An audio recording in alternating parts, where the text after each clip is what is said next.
রাজ্য সরকারের তরফ থেকে সুপ্রিম কোর্টে ওবিসি নিয়ে যে মামলাটি করা হয়েছিল সেই মামলা প্রত্যাহার করে নেওয়া হলো। স্বাভাবিকভাবে আমরা দেখেছি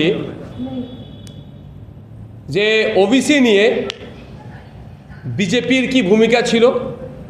সংখ্যালঘু মুসলিম সমাজের যারা ছেলেমেয়েরা উচ্চশিক্ষা এবং চাকরির ক্ষেত্রে ওবিসির মাধ্যমে যে যতটুকু সংরক্ষণ পেত সেটাকে কিভাবে নির্মূল করতে চাইছে আমাদের কাছে দিনের আলোর মতো পরিষ্কার ছিল। এখানে ওবিসির অ্যামেন্ডমেন্ট নিয়ে এসেছিল এখানে বিধানসভাতে, তার বিরোধিতা করেছি। এখন সুপ্রিম কোর্টে যে মামলা চলছিল রাজ্য সরকারের পক্ষ থেকে সেটা প্রত্যাহার করে নিল। কিন্তু এতটুকু জানিয়ে রাখি, সুপ্রিম কোর্টে আমারও মামলা করা আছে ওবিসি সংক্রান্ত বিষয়ে। আমার নিজের নামে একটা মামলা করা আছে এবং আমি ওবিসি সার্টিফিকেটধারী যারা আছেন যিনি এই বেনিফিট পাচ্ছিলেন না তাকে দিয়ে একটা মামলা করেছি। সুতরাং ওবিসি বিষয়টা একদম যে শেষ হয়ে গেল এই ব্যাপারটা নয়, আমাদের মামলাকে আমরা কন্টিনিউ করব।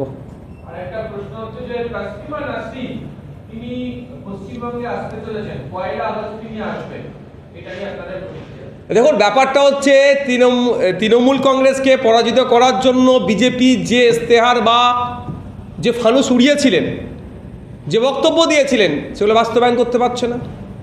বলেছিল রাত দিন 24 ঘন্টা মহিলারা ঘুরবেন। এখন বিজেপি নেত্রীরা বলছেন যে বিদেশেও রেপ হয়, এখানেও আস্তে আস্তে কমবে, অর্থাৎ ফেলিওর হচ্ছে। 200 ইউনিট বিদ্যুতের কথা বলেছিল, মুফতে দেওয়া হবে। স্মার্ট মিটার নিয়ে অনেক কথা বলেছিল, সেই সময় বিরোধিতা করেছিল। এখন স্মার্ট মিটার সরকারি কর্মচারীদের লাগানোর নির্দেশ দিচ্ছেন। শুধু তাই নয়, হকার উচ্ছেদ নিয়ে অনেক কথা বলেছিলেন। এখন এরা ধরে ধরে হকার উচ্ছেদ করছে। যে প্রতিশ্রুতিগুলো দিয়েছিল পূরণে ব্যর্থ হয়েছে। এই 3 মাসে হতে চলেছে, মানুষ যখন ক্ষিপ্ত সেই সময় মুসলিমদেরকে বিরুদ্ধে তাসলিমা নাসরিন মাঝে মধ্যেই কথা বলে, শিরোনামে থাকে, তাকে নিয়ে আসা মানে এটা কি উন্নয়ন হিসাবে চালানো হবে, এর বাইরে কিছুই নয়।